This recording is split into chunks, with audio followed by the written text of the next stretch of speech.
लेकिन उन किन लोगों के जिन्होंने अपने तन मन धन की बाजी लगा दी, उनके लिए तो परमात्मा क्या, किसी ग्रंथों की जरूरत नहीं है, करने की जरूरत है। इंसान सुधार करे, अपनी बुराइयों को त्यागे। काल का तो खेल है, काल तो भरमाएगा इस जीव को, लगा देगा अच्छे रास्ते चलते चलते, ऐसा भटका देगा कि उसको किसी को लोभ में, किसी को लालच में, किसी को क्रोध में, किसी को काम वासना में, किसी को दूसरे विकारों में ऐसा फंसा देगा, वो लुट जाएगा, उसको पता ही नहीं लगेगा तो कब तेरे साथ क्या हो गया, क्यों खेल है। वो बड़े चुपके से अपना काम करता है, मन के माध्यम से करता है, तुम्हारे विचारों में गंदगी भर देगा, ऐसा कचरा भर देगा दिमाग में, निकालने से नहीं निकलता। लाख कोई समझाएगा तो भी तुम्हारी बुद्धि में ये नहीं आएगा मैं क्यों करूं। कितने ही जीवन बर्बाद होते हैं। कोई शराब कबाब पीता है, कोई जुआ खेलता है, कोई झगड़े मुकदमों में फंसता है, कोई किसी के साथ कोई अत्याचार और जुल्म करता है, कोई किसी के साथ चोरी ठगी करके उसको लूट लेता है। उन लोगों को वो सोचते नहीं है ऐसे पाप कर्म करते हुए। अरे जो आदमी नेक कर्म करते करते अपने जीवन को सुखी नहीं बना सकता तो पाप कर्मों से उसका अच्छा हो जाएगा क्या? किसी का दिल दुखा के तुम सुखी रह सकते हो क्या? इसलिए ये भक्ति का मार्ग ऐसा है कि पहले अपने जीवन को तो सुधारिए, अपनी बुरी आदतों को तो निकालिए। गुरु कहता क्या है, सत्संग सिखाता क्या है हमें। सत्संगों में रोज सज धज के आते हैं, रोजाना सुन के चले जाते हैं, पल्ले बांधते हैं कोई चीज। हम तो सोचते हैं जो उपदेश दिया गया किसी और के लिए दिया गया, हमारे लिए नहीं है। लेकिन सबको ये मानना चाहिए किसी और के लिए नहीं। बुरा जो देखन मैं चला तो बुरा ना मिले कोई, जो तन खोजूं अपना तो मुझसे बुरा नहीं कोई। अपने अवगुणों को देखिए, आप में कौन से ऐसे अवगुण हैं, क्यों कहा गया है कोई ना कोई कमी तो हम में है जो हमें गुरु की तरफ जाने से रोकती है, जो हमें भक्ति करने से भटकाती है, जो प्रभु के नाम से हमें विचलित करती है। कितने लोग आके कहते हैं मेरा ध्यान नहीं होता, मेरा सुमन नहीं होता, मुझे ध्यान में बैठता हूं पता नहीं क्या क्या ख्यालात आते हैं। कुछ सत्संगी आके उल्टी टेढ़ी बात करते हैं कि मेरा दादा मर गया, मेरा फूफा मर गया, मेरा मामा मर गया। वो आके मुझे कहता है मैं भूत हो गया तेरा मामा, जो मर गया वो इस दुनिया में रहता तो फिर तो भूत ही नाचते, यहाँ कोई रहता ही नहीं। संतों के पास में आके क्या सीखा तुमने? फिर कहते हो कि मैं ध्यान करता हूं। ध्यान किस चीज का करते हो तुम?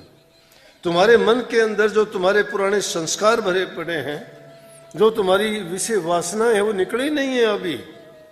जब तक वो विषय वासना दूर नहीं होती, मन तुम्हारा पवित्र नहीं होता, तब तक वही पुरानी रीति रिवाज के अनुसार वही काम करते जाते हो।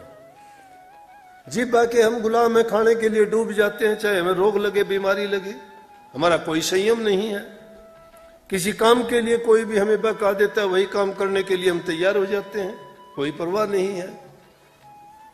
बेकार की बातों के लिए घंटों तक अपना समय बर्बाद कर देते हैं। ध्यान करने के लिए 5 मिनट आपको मुश्किल हो जाती है। क्यों? नीरस है ध्यान, शुरू में उसमें कोई आनंद नहीं आता। क्यों अच्छा क्यों नहीं लगता? कि उसमें इंद्रिय भोग नहीं है, इंद्रियों का स्वाद नहीं है उसमें आत्मा आनंद आता है। आत्मा आनंद जब आएगा जब इंद्रिय रसों को त्याग दोगे। इंद्रिय रस तो शरीर के लिए, बार के लिए, दुनियादारी के लिए, नरकों में ले जाने के लिए, जन्म मरण के बंधनों में फंसाने के लिए है। लेकिन आत्मा आनंद जो है वो नाम में है, वो गुरु भक्ति से प्राप्त होता है, वो त्याग में है, छल कपट बेईमानियों में नहीं है। लेकिन नहीं, हम दुनियादारी को देख के हम भी उसी रास्ते में बहे जा रहे हैं। हम भी सोचते हैं कि दूसरे करते हैं, हमारे करने में क्या दोष है, अब जैसा चलता है वो चलता रहेगा। क्या चलता रहेगा? दूसरों को देख के बर्बादी के रास्ते पे चलना तो अच्छा लगता है, लेकिन संत महात्मा फकीर दहाड़ दहाड़ के तुम्हें रात दिन समझाते कहते हैं कि भाई बुरा रास्ता छोड़ो, तुम्हें परमात्मा सब कुछ देगा, लेकिन संयम रखो। धैर्य जो खो देता है उसको नहीं मिलता। जो धैर्य रख के काम करता है ऐसा मालो माल कर देगा। एक दिन ऐसा वक्त आएगा। पंडित बेनी प्रसाद की कहानी पहले भी मैंने कभी बताई होगी, सुनी होगी आपने। एक गरीब ब्राह्मण था, खाने को कुछ नहीं, बेचारा परेशान, घरवाली रोजाना तंग करती।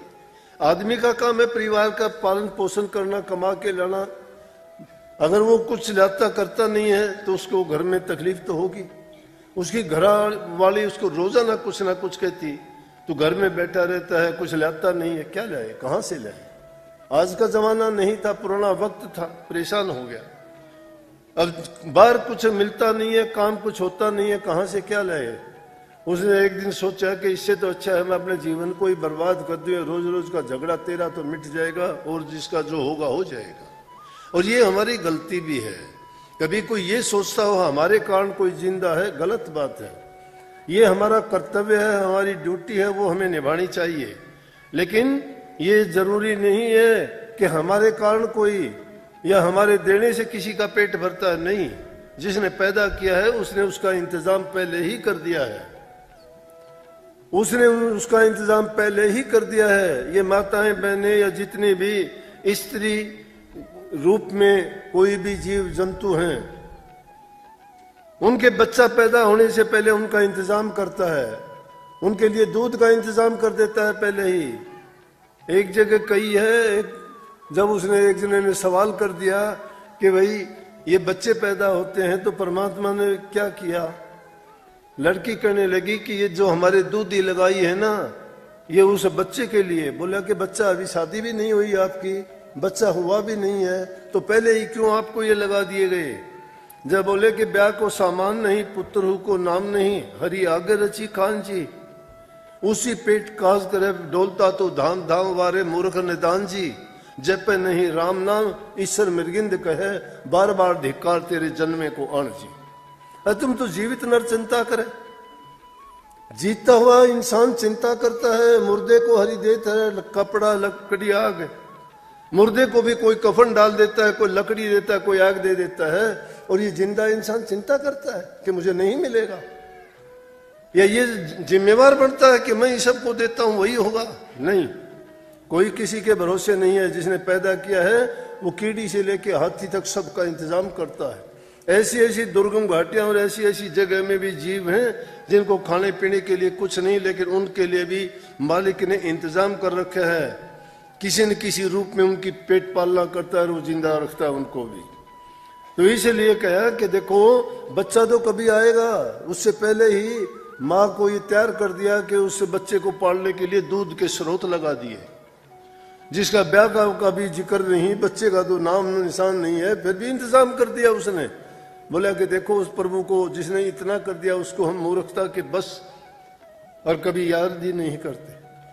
और जो सच्चे मन से उसको याद करता है, नाम में बड़ी शक्ति बड़ी ताकत है। नाम को भुलाए बैठे हो, कंधे छोरा नगर ढिंडोरा, वो वस्तु आपके पास ही है, उसको पास में रख के, और फिर भी आप जानते नहीं है उसकी कीमत कदर क्या है, उसको भुनाना नहीं जानते। वो ऐसी हुंडी है जिसको अगर भुना लोगे तो आपको उसकी कीमत का पता लगेगा कि आप कितनी अमोलक वस्तु। संतों ने कही कि अमोलक वस्तु दी हमारे सतगुरु, अमोलक वस्तु दी है, वो सब चीजों की पूर्ति करती है, सब पापों का नाश करती है, जन्म मरण से छुटकारा करती है, हमारे सब पापों को धो के और हमारे जीवन को नेक रास्ते पे चलाती है। हमें खुशी आनंद हर प्रकार से आत्मानंद उससे प्राप्त होता है। तो पंडित बेनी प्रसाद जी थे, परेशान हो गए बेचारे। एक दिन सोच लिया जीवन लीला खत्म कर, चल पड़ा। जब इंसान परेशान होता है तो परेशानी उसके चेहरे से झलक जाती है, खुशी हो तो भी चेहरे से झलक जाती है, जैसे विचार होते इस चेहरे पे आ जाते हैं। बेचारा परेशान, और फिर जीवन लीला समाप्त करने जा रहा था, और भी जा तरह तरह के विचार ख्यालात मन में उठ रहे। जंगल में जब चला जा रहा था, रास्ते में उसको एक महापुरुष मिल गए। बोले बच्चा क्या बात है, कैसे परेशान है? बोला कि बाबा पूछना, परेशान क्या हूं मैं, परिवार का लालन पालन कर नहीं सकता, घरवाली मुझे जीने नहीं देती, मेरा बस कोई चलता नहीं है, क्या करूं मैं? इसलिए मैंने आज सोच लिया कि जीवन लीला ही खत्म कर लूंगा, जिसके कारण मुझे ये रोज रोज के ताने मीने नहीं सुनने पड़ेंगे, ना वो मेरे से दुखी रहेंगे ना मैं नहीं, वो अपने कर्म का उनको जो मिलेगा कर लेंगे, और मैं तो मेरा तो पीछा छूट जाएगा कम से कम। बोला ये पीछा थोड़ा छूटता, तुम सोचते हो कि अपने जीवन से भाग जाओगे, सुसाइड कर लोगे, अपने आप को खत्म कर लोगे, पीछा नहीं छूटेगा, और भी ज्यादा पापी हो जाओगे। तुम्हें ब्रह्म हत्या का पाप लगेगा, दोष लगेगा।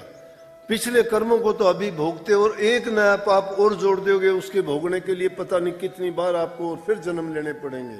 ये भी नहीं पता किस योनि में जाओगे।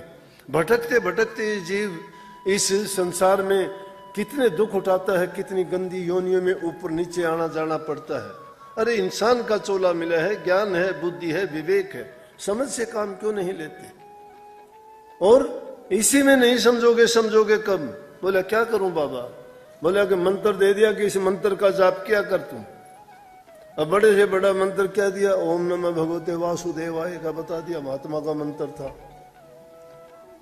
महात्मा ने मंत्र दिया, सहारा मिल गया उसको, महापुरुषों पर यकीन किया कि भाई किसी महापुरुष ने ये दिया है तो मालिक संभाल करेगा। बोला कि तेरा सब अच्छा हो जाएगा बच्चा।